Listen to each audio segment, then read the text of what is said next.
Good morning. Thank you very much for introducing me and inviting me to talk about this very important topic this morning. I am Angela Leung from the School of Nursing, the Hong Kong Polytechnic University.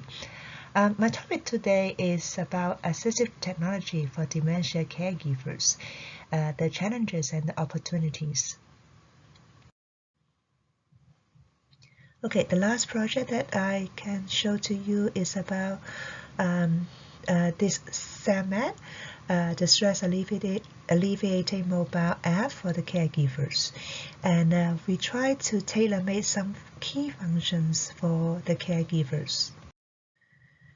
This project is funded by the PolyU and the Karolinski Institute Collaborative Fund, and we work very closely with the Swedish research team.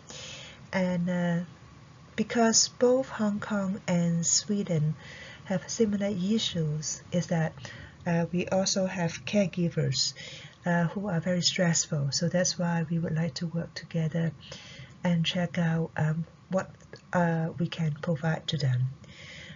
So the app here is a bit more complicated than the one that I've just mentioned. Yet it has more features. It has some features that is actually asked by the caregivers.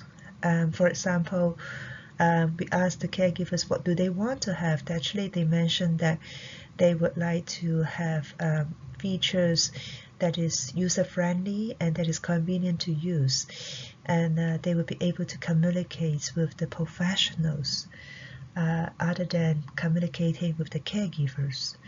And they like some features that can help them to release some of the stress, and of course they like update information and some techniques that they can help them to solve some problems in their daily lives, and of course some educational materials about dementia.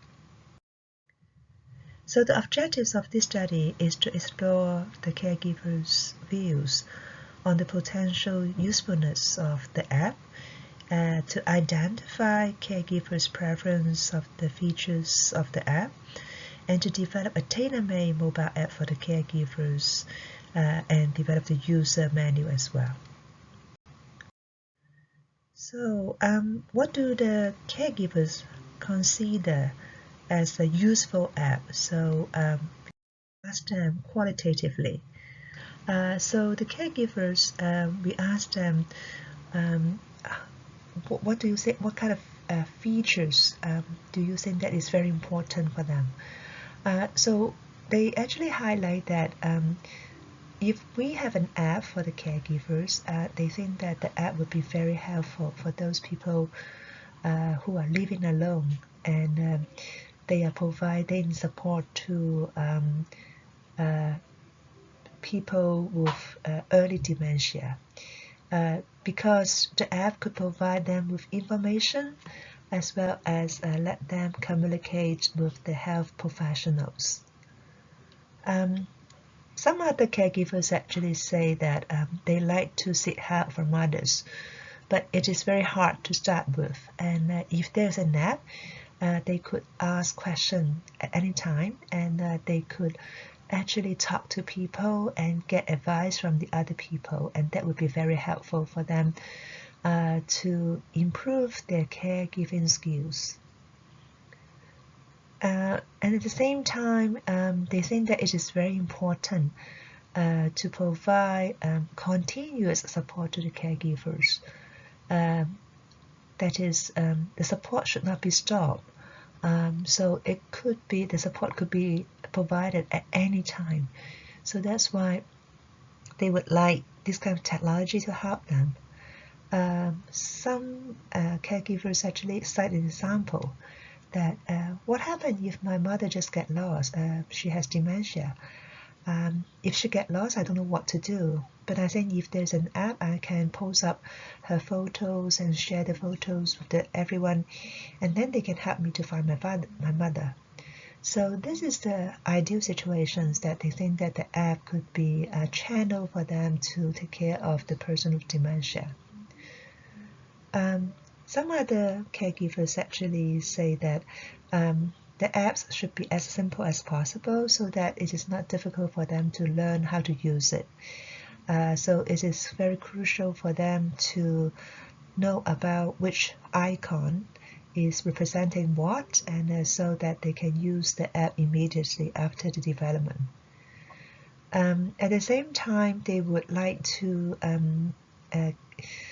get some experience from others as well. So letting them to communicate with other caregivers would be good, because they can share the experience and get to know the possible behavior of the person with dementia in advance, so that they can do some preparation. I think that is the peer learning, that is letting the caregivers to learn from their peers. So it sounds that the caregivers actually expect that the app could do something to help them to improve their caregiving work. Some other caregivers actually mentioned that this app could be a tool for public education, as the caregivers are in their middle age, and they are taking care of the older parents and who has dementia. They sort of feeling frustrated because some of the family members do not understand about them, and they feel that if my son and daughter could understand why and what I'm doing, I think that would be good. So considering the next generation has been using a lot of technology, they believe that the app could be a channel for them to communicate with the young generation, so as to make them understand about the stress and the work that was done by the caregivers. And for the general public, they feel that many of the people in the society do not understand dementia. So it would be good if we can have this kind of mobile app, so that for those people who are not knowledgeable about dementia, they can get information about dementia and get to know that this is everyone's business. It is not just one or two caregivers' issue. It is in the whole society that we should think about how to support the patients with dementia as well as their caregiver. For the general public, they feel that they do not know much about dementia. So by the time when they have done something, they don't want to explain. But at the same time, if there is such an app, they hope that this app could be used so as to give more information to the general public. So what kind of features do caregivers prefer to have? They indicated clearly that they would like to communicate with the professionals, because they consider professionals could give them a very concrete and useful advice and information about dementia. So that's why they consider this app could be a good channel to connect them with the healthcare professionals. And at the same time, they would like to know about the community resources.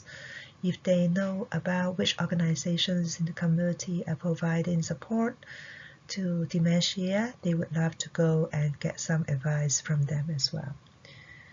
Other than approaching the professionals, they also mentioned that it is crucial for them to communicate among themselves. Like those people who are using the e-painting app, actually they feel that learning from the peers are very important. So that's why they are sharing the experience, and at the same time they can get to know what happened in advance, so as to prepare for the change of the stages of dementia.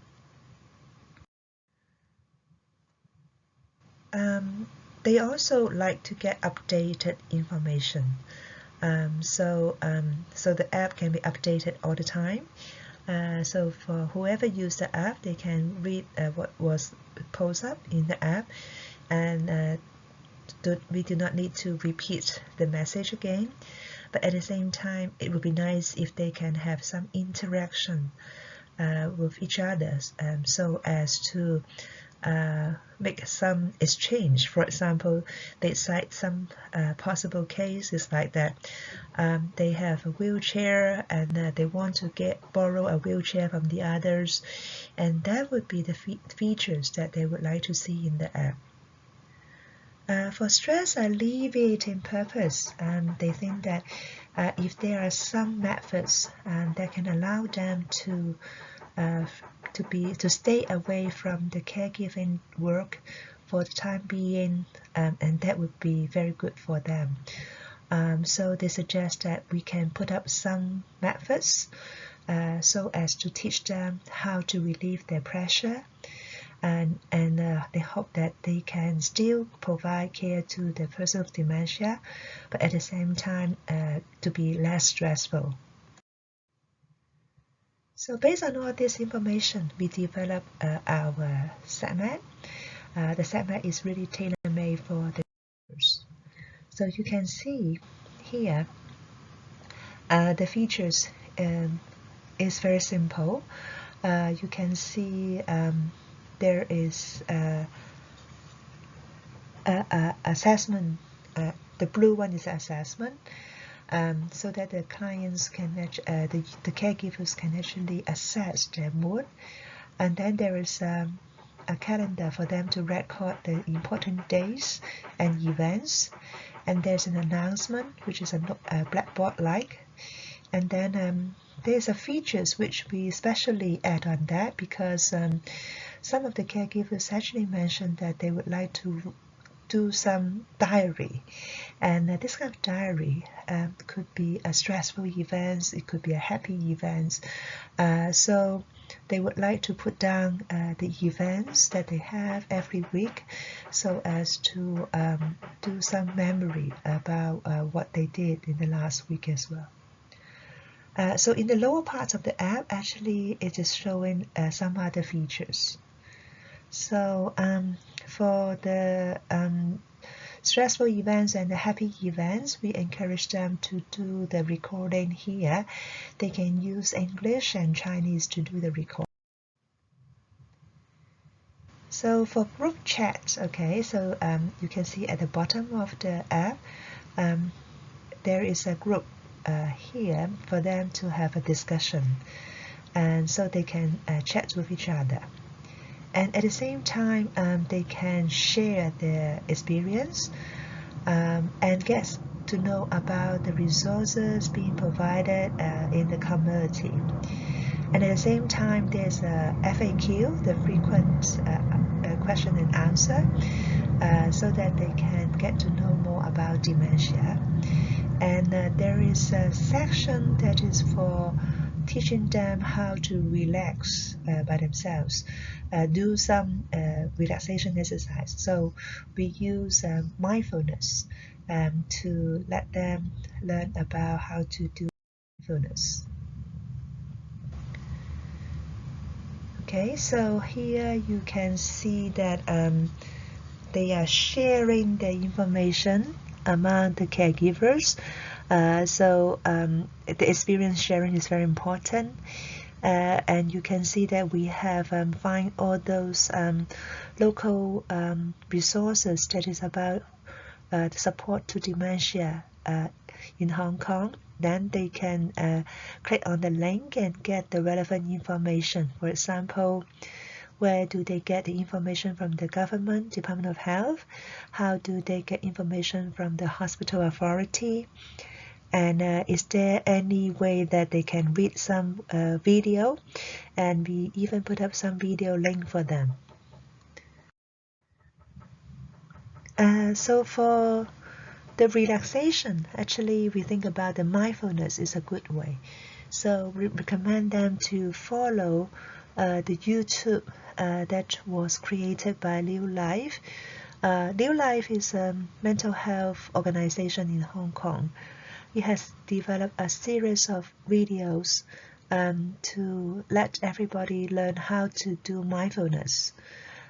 So this one we hyperlink the videos made by Liu Life so that the caregivers could learn how to do the do the mindfulness by themselves. So you can see that the SAMAT app is really good in a way that it allows the caregivers to monitor their self-health, at the same time communicates with other people, including the professionals. And at the same time, they will be able to mark down the important dates in the calendar and the present and stressful events as well. They also have a forum for them to discuss issues. From the researcher's perspective, we are at the back end. We are providing support to the caregivers. We want to help the caregivers to find answers at the time when they need it. So the research team actually have a mental health nurse in it, and just in case the caregivers really need some help for mental health support, we are able to provide it to them. At the same time, we have developed an app for supporting the caregivers. The app is, you can see that it's made co-created with the caregivers. So that's why the features are very much tailor-made for them, and these features are those features that they really like it. So by the time when they use it, they feel that, okay, this is really what we want. So I think the good things about co-creation here is that the interventions developed is for the clients, and we count on their preference and the needs that they have. So the next step is to test more with the efficacy of this technology, and we need a full-scale RCT for that. So the project was funded by different sources. Thank you for all the fundings, and I have a lot of collaborators in Hong Kong, and I have to take this opportunity to thank them to support all the studies that we have in dementia care. So I welcome your suggestions and comments. Thank you very much.